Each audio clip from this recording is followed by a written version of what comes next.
Okay, welcome back. Video number 4, I believe.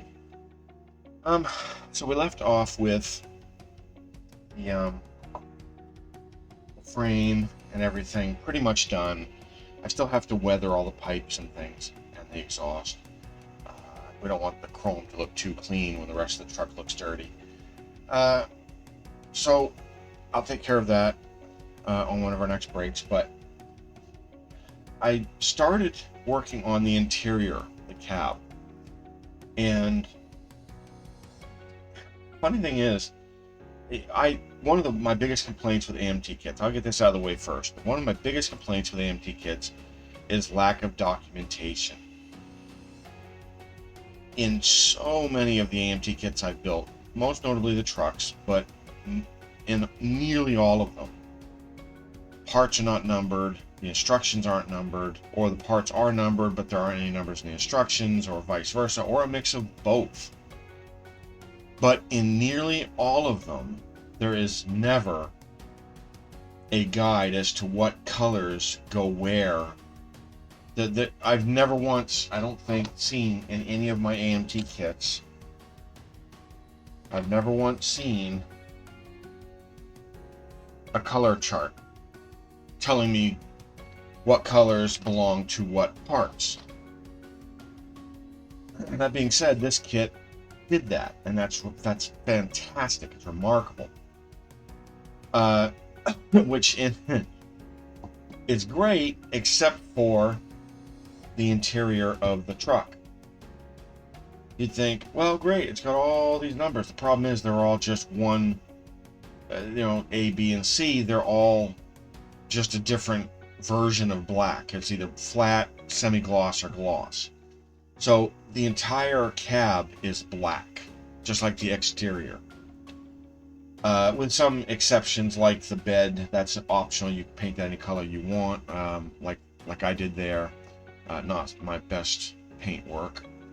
Or the dashboard. While the dashboard is black, the gauges, the buttons, and the other things are different colors. There are some other colors in the paneling, but predominantly it's black. So I went ahead and I took all the interior parts downstairs to my workshop, and they're currently drawing the seats, the seat stands, the interior walls, the dash. They're all painted gloss black and drying. And so they're going to be a little while. Because I have to go downstairs, look at them, see if they need another coat. But I did do the floor pan, basically. So we got flat on all the surfaces, except for this part here. I made gloss, or semi-gloss. I'm going to put a little dab of silver on the little buttons, because I've been in trucks similar to this, and a lot of the cab overs that have the engine so high up in the cab, they call it a doghouse, I forget now, but that is usually covered in a thick black leather sheet. I don't know why. I've seen a lot of them with that. I'm sure some don't have that, but the little buttons are actually snaps, and those are what snap that leather sheet onto the doghouse. Again, I think they call it a doghouse. I'm going to put little dabs of silver on those so they stand out. Again, the bed is not my best paint work. I went with the blues mostly. Thought that would look pretty good. I mean, if you see it at all, once it's in the cab, it may not be visible because, again, everything inside the truck is black as well. So that's where we are at the moment. I have to finish off, all of the weathering on the body, the chassis, the tubing. But I thought I would take this opportunity, before I start putting too much detail on the exterior of the cab, I thought I'd take the opportunity to put the decals on. Now this is where the kit falls down. Now I just praised the kit for giving us a color chart, giving us numbered parts and numbers on the instructions. It does not, however, show you where any of these decals go. Now, beyond the obvious ones, like the large stripes here, those are easy to figure out. The box shows you where they are on the artwork, but none of these other things are visible. I don't know where any of them go. So based on what I'm seeing on the box art, I'm really only using this one and this one, because I don't know where anything else goes. I mean, obviously I'll use the Kenworth insignias, Die Hard insignia, you know, things like that. But all in all, I don't really know what else to use on here, because again, the instructions don't say where they go. So we will, we'll work on that next. We'll go down and check on the paint. We'll finish weathering the frame, and we will be back.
Okay, so I chose to do that last bit with photos, mainly because I just didn't know how I was going to record this.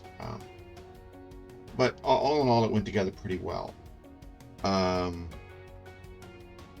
Biggest headache for the actual interior is getting those seats attached to the seat platforms, or the things that seats sit on. For whatever reason, the glue just didn't want to grab that plastic. I don't know if it's a different type of plastic. I don't know how that works. But it's all together, painted. I did a little bit of the whole dry brush weathering thing, and frankly, I'm not that good at it. And it's, you know, I was willing to live with the frame, the chassis, and all the rust and all the dirt that I painted onto it. I'm not, however, so complimentary of my ability to do that on a large flat surface like this. I mean, it looks dirty, that's what I'm going for, but it's just, I don't know how pleased I am with the results. However, it's together, and it's together well. The glass is in place. I even dirtied the glass a little bit. The decals I put on, again, very minimal decals, because again, there just aren't any instructions on how decals go on. And then I clear coated over them, so they're permanent. They're never coming off. So at this point, we're just gonna combine the two. So we got the shell, and then we've got the interior. I do like it. Not my best paint work, but it came out pretty good. I have some pictures of it all together already. I dry fitted it once, but basically it's just slides up in there nice and clean, nice and easy. and I'll put a few dabs of glue on it here and there. But there it is. It's together, and I'm quite pleased with it. I hope the lighting is picking it up. The next step, you can see I also dirtied the underside, is to put the hinges on, because this cab will actually move forward. And these are the hinges. I just have to glue them on. They're actually going to go on in these little slots right here. So we're going to do that right now.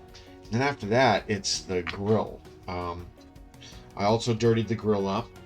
I'm pretty pleased with that. I might actually put a little bit more color on it, because right now all I did really was just dirty it up with black paint.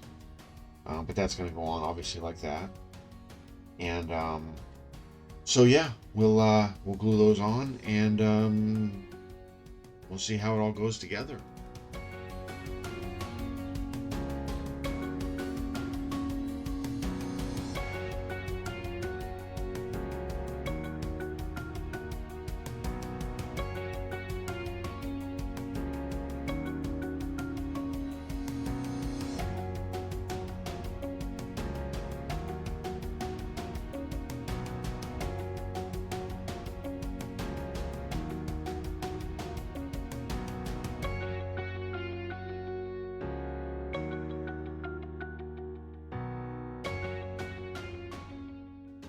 So, I'm not sure how much of that I filmed. Again, I do film these segments over the course of, days.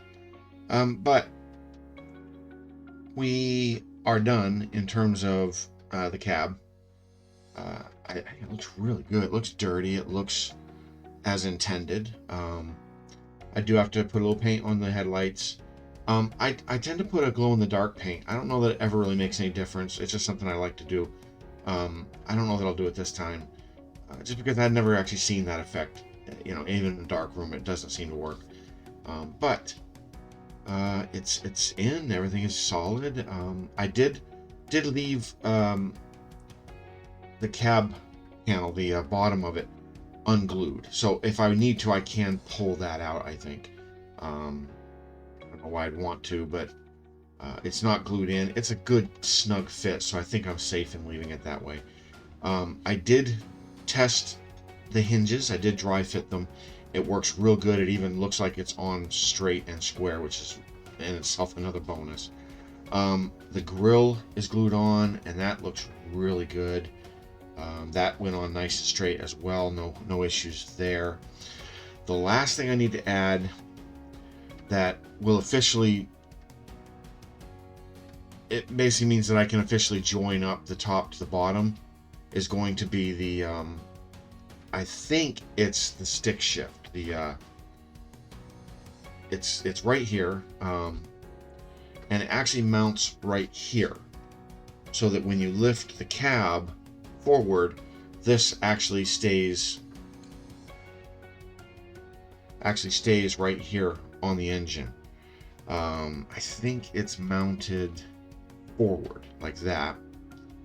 Now, the last kit I did that has this feature, I think it was an international cab over, my very worst kit ever. On my old channel, it was the kit I got the most abuse for, because I really harshly criticized that kit. Had that feature, and when the first time I slid the cab forward, it busted it off. I'm not confident in this one working any better, but we're going to give it a try, obviously. So that'll be glued on next, I think, as well as the rest of the cab details. And we are on the next sheet of instructions. The next cab details being the handrails, the mirrors. There aren't a lot of them with this kit, which is in itself another good thing, because with some of the other AMT kits, it gets real tedious, especially when you start putting on the mirrors, because they're made out of 7 or 8 different pieces. With this kit, it's one solid molded piece, so it's in itself way better. So we're going to put this aside for right now. We'll attach the shifter. We'll start attaching all of the rest of the detail pieces, and we are at the end of the build. The last thing we needed to do was start fitting all of the pieces that I took from other kits to turn this into a standard truck. Remember, this wasn't originally supposed to be a standard truck. It was Tyrone Malone's custom-made car carrier truck. And I'll put a picture here so that you can refresh your memory on what it's supposed to look like. But I found a piece of nice chrome diamond plate. I am going to dirty that up, but it does fit really nice back here. I also found, because this kit did not come with it, a fifth wheel plate. I happen to have these parts from other builds. I built one kit that came with 3 of these for some strange reason. This one was chrome. I removed as much of the chrome as I could, and gave it the proper paint treatment. And of course, I don't know what they call these, but it's basically what allows the fifth wheel to be a sliding fifth wheel on the plate here. So this actually fits quite well as well. I am going to mount it over the forward axle, and then this will go on here like that. This is going to be a very long frame truck. Again, I'm expecting that to be part of Tyrone Malone's customization. He probably stretched the frame to accommodate the car carrier portion of it. I don't know much about the truck itself, but that's my theory and my suspicion. So we'll go ahead, we'll get the rest of the parts on and the weathering finished, and we will be back with hopefully the finished product.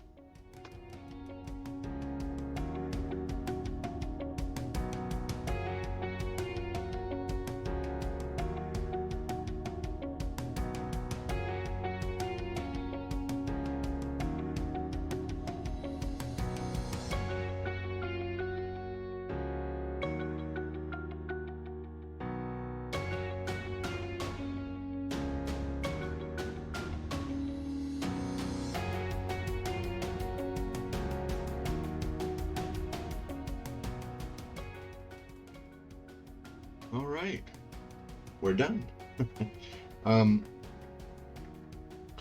Not sure where to begin. We'll start with the build itself, quality. Again, and I believe I've said this several times in other videos, I have a fairly extensive negative history with AMT kits. Parts aren't numbered, the instructions aren't numbered, parts might be numbered, the instructions aren't, or vice versa. No color guides whatsoever.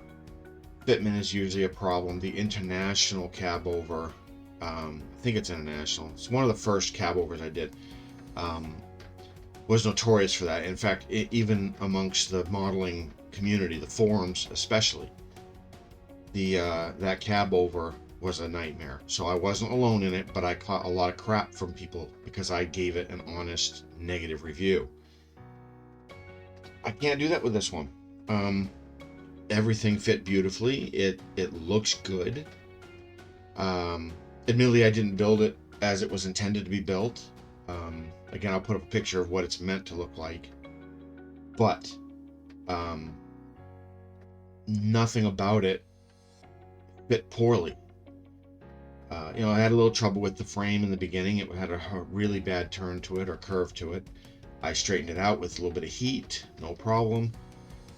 The drive shaft was too short, but adding a little length to it fits perfectly now. Otherwise, everything else fits beautifully, and it looks good.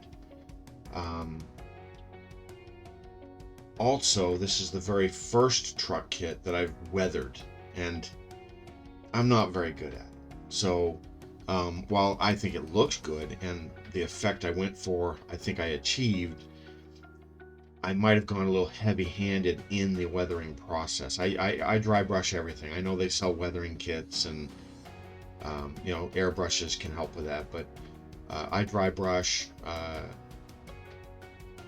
and I went a little heavy in places. So it is what it is. But I'm not disappointed at all in any of that. It looks good. it's a unique truck. It's the only one like it I have in my collection, and I have a pretty large collection. I'm actually thinking about doing a video. I did it once with my old channel before it was deleted by YouTube. Sort of a convoy video, I called it, I think, where basically I show off all my truck kits. Maybe even explain why I liked it, why I don't. I might do a couple videos based on that as well, coming soon, hopefully. Looks great. Again, weathering is a bit heavy, but it's a work truck. This is. It's not. You know, this is a. I wanted it dirty. I wanted it to look rusted in places, and bring my camera up over it. You can see some of the rust, rusted here and here, and the frame is dirty and rusted, and the body is pretty dirty, and you know, I got the effect I was looking for, and I'm very, very happy with that. So it will look great on my collection. It does function. Again, the wheels turn. They're tight, but they turn. The body lifts up, and you can put it back down. The fifth wheel is it's mounted permanently, although it does still move. The sliding part of it still moves. I didn't glue that down because it's such a tight fit. It didn't make sense anyway. It just looks really good. I didn't have any problem with it whatsoever in terms of the build.